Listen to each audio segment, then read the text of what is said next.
E neste vídeo, Mara, um estudo bíblico do pastor Alcebiades Pereira Vasconcelos, publicado no jornal Mensageiro da Paz em março de 1946. Porque nada podemos contra a verdade, senão pela verdade. 2 Coríntios 13:8. Se inscreva, curta e compartilhe.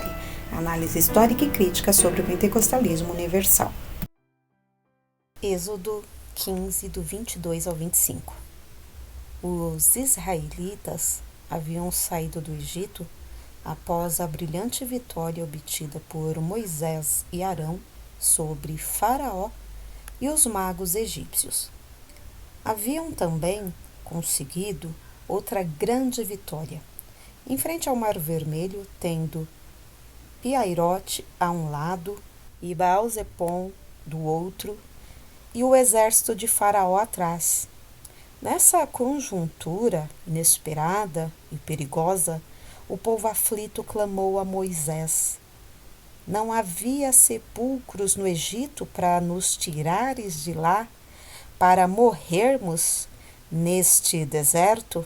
Então Moisés disse ao povo: não temais, estai quietos e vede o livramento do Senhor, que hoje vos fará. Porque os egípcios que hoje vistes, nunca mais os vereis para sempre. O Senhor Jeová pelejará por vós e vós calareis. Então disse o Senhor a Moisés: por que clamas a mim? Dize aos filhos de Israel que marchem. E levanta a tua vara, e estende a tua mão sobre o mar, e fende-o, para que os filhos de Israel passem pelo meio do mar em seco. E assim aconteceu. O povo passou o mar a pé enxuto, e os egípcios, em sua perseguição para cumprimento do que dissera Moisés, não os vereis mais para sempre, penetraram no mar. E estando os israelitas do outro lado, o Senhor mandou que Moisés novamente fendesse o mar com a vara, para que as ondas matassem os egípcios. E assim aconteceu. Os egípcios que perseguiam os israelitas pereceram todos no mar, porque este, voltando ao seu estado natural, os afogou em suas ondas. Alegre por esta vitória, Moisés compôs um cântico que foi entoado pelo povo com grande prazer. E Miriam, irmã de Moisés, com as mulheres, dançavam, tocavam e cantavam em regozijo pela grande vitória que haviam obtido. Estando o povo, assim, alegres, veio da parte de Jeová a ordem de marchar. O povo não podia ficar parado. Tinha que avançar, pois o descanso que lhe era destinado pelo Senhor Jeová estava adiante. E assim saíam do deserto e andaram 3 dias no deserto, sem achar água. O que aconteceu com os israelitas acontece igualmente conosco. Muitas vezes nos assentamos a comemorar datas e vitórias quando devemos avançar sempre e cada dia ganharmos uma nova vitória, pois ninguém se alimenta do passado. E se assim fizer, demonstra espírito retrógrado, incapaz de executar esta marcha em demanda ao supremo objetivo cristão, o céu. Objetivo este por atingir e que deve ser atingido e conquistado sobre qualquer preço e com a maior brevidade possível. Portanto, não sejamos descuidados a ponto de nos determos a comemorar as vitórias mais brilhantes do que as passadas também, pois nosso objetivo, nossa Canaã, o céu, está além. Avancemos sem temor até atingi-lo, e então poderemos, sem temor, comemorar a grande vitória, pois então o grande inimigo estará vencido para sempre. Enquanto antes é perigoso perdermos a nossa marcha, pois o inimigo que foi sepultado no mar está à frente com outro aspecto, ainda oferecendo-nos batalha. Portanto, avancemos. põe-se em marcha os israelitas e imediatamente defrontam-se com o inimigo. Aquele que havia perecido no mar tinha desaparecido de uma forma para surgir noutra. O deserto. Enquanto o povo se regozijava e comemorava as vitórias obtidas, deixava sua maior necessidade, a de prevenir contra o inimigo do Oriente. A sede do deserto. Que nécio foi o povo! Não se premuniu de água suficiente para a travessia do deserto e agora a voz de comando que mandava marchar era ao extremo imperiosa para ser desobedecida e não consultava as consequências dos comandos. Estes deviam estar preparados a obedecer a ordem de marchar a qualquer hora. Assim, o povo penetra no deserto sem água. Um desastre verdadeiro. Andaram um dia inteiro sem achar água. Amanhece o segundo dia com suas esperanças que logo se transformam em ansiedade revelada nos rostos das crianças e dos velhos. Não há água à vista. Avançam com toda a força e velocidade de que podem dispor, no afã de encontrar água. Mas amanhece o terceiro dia que traz a ansiedade do dia anterior, transformada em desespero. Há choro de crianças e gemidos de velhos. O dia vai passando em marcha lenta, da qual cada minuto parecia uma eternidade. O desespero aumenta com o calor que cresce no deserto. Chega o sol ao céu. A areia e as pedras do deserto queimam os pés do povo, e este brada em angústia e dor. A marcha azafama e forte da véspera perde a sua ousadia, pois a força vai abandonando o povo. A criança que vai ao ombro de seu pai parece que aumentou o peso.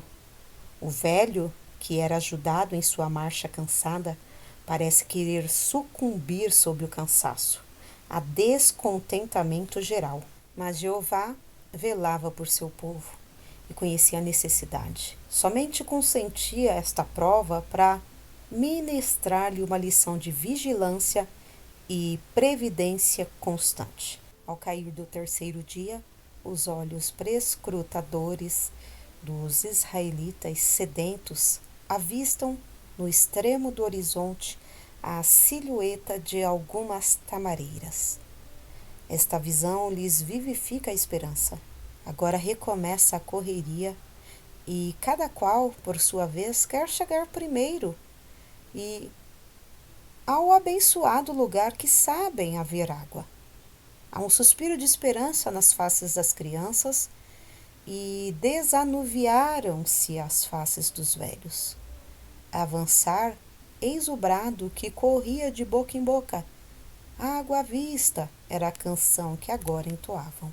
Assim, chegaram todos ao oásis, e cada qual por sua vez e diante de si, abaixou-se para beber, para dessedentar-se da grande sede de 3 dias no deserto abrasador. Mas, como um rebanho de ovelhas retira-se abruptamente de qualquer lugar, seguindo o exemplo de uma ovelha que assim fizer, o povo israelita imediatamente, e ao provar a água, levantou-se e uma voz bradou: amargas! Que decepção! Que desastre! As águas eram amargas. O povo não a podia beber. Então teve lugar o pior. O povo, esquecido das vitórias obtidas no passado, começou a murmurar contra Moisés, dizendo: que havemos de beber? Moisés então clamou ao Senhor, e este lhe mostrou o que devia fazer. Junto à água estava um lenho seco que, lançado às águas, as transformaria de amargas em doces. Então o povo poderia beber e dessedentar-se. Assim aconteceu à humanidade através dos séculos. A humanidade atravessa este deserto ardente, um mundo onde as águas são amargas e causam a morte aos seus consumidores. A humanidade procura avidamente águas vivas águas refrigerantes, mas sempre encontra alguma fonte, algum oásis, brada, amarga. São amargas as águas. Isto no terreno material. E no espiritual, não é menos verdadeira a afirmação, pois as próprias religiões têm se tornado amargas e portadoras de morte aos seus fiéis em muitos casos. Eis o motivo por que vemos a humanidade perecer de um lado para o outro em lutas e pelejas, sempre ansiosa a sua alma, tem sede de águas vivas, sede de Deus, e não encontra águas salutar nas fontes amargas deste mundo. Convém notar que o remédio para curar as águas de Mara, amargas, estavam ocultos aos olhos de Moisés e o povo israelita, e este somente o viu quando Jeová lhe o mostrou. Dá-se o mesmo atualmente. O remédio, que é o mesmo do tempo de Moisés, também está oculto aos olhos da humanidade. E só por revelação de Deus é que esta o pode conhecer. Bem-aventurado és tu, Simão, filho de Jonas, porque não foi a carne e o sangue que tu revelou, mas meu Pai que está no céu. Mateus 16 e 17. Disse Jesus a Pedro e diz hoje aos que creem em seu santo nome como Salvador. Graças a Deus.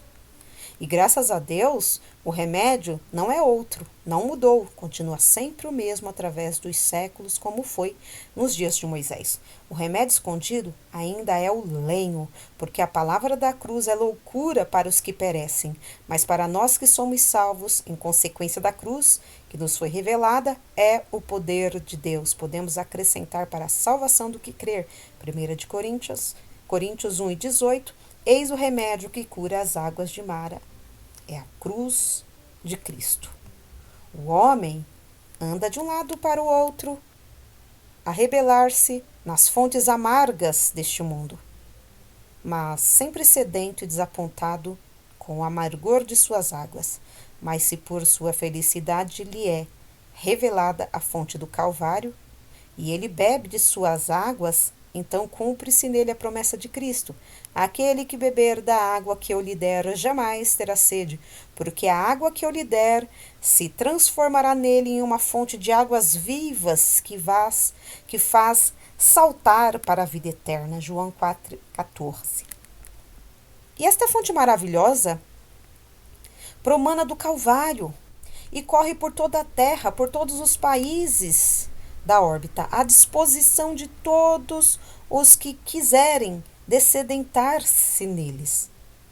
E há uma placa junto às margens desta fonte salutar, na qual está gravado em todos os idiomas do mundo, os seus vários caracteres, os seguintes dizeres: se alguém tem sede, venha a mim e beba. Quem crer em mim, como diz a Escritura, rios de água viva correrão do seu ventre. João 7, 37 e 38. E vós todos que tendes sedes, vinde às águas. Isaías 55, 1. O Espírito e a esposa dizem vem. E quem crê, diga vem. E quem tem sede, venha. E se quiser, tome de graça da água da vida. Apocalipse 22 e 17. Porque nada podemos contra a verdade, senão pela verdade. 2 Coríntios 13 e 8. Se inscreva, curta e compartilhe. Análise histórica e crítica sobre o pentecostalismo universal.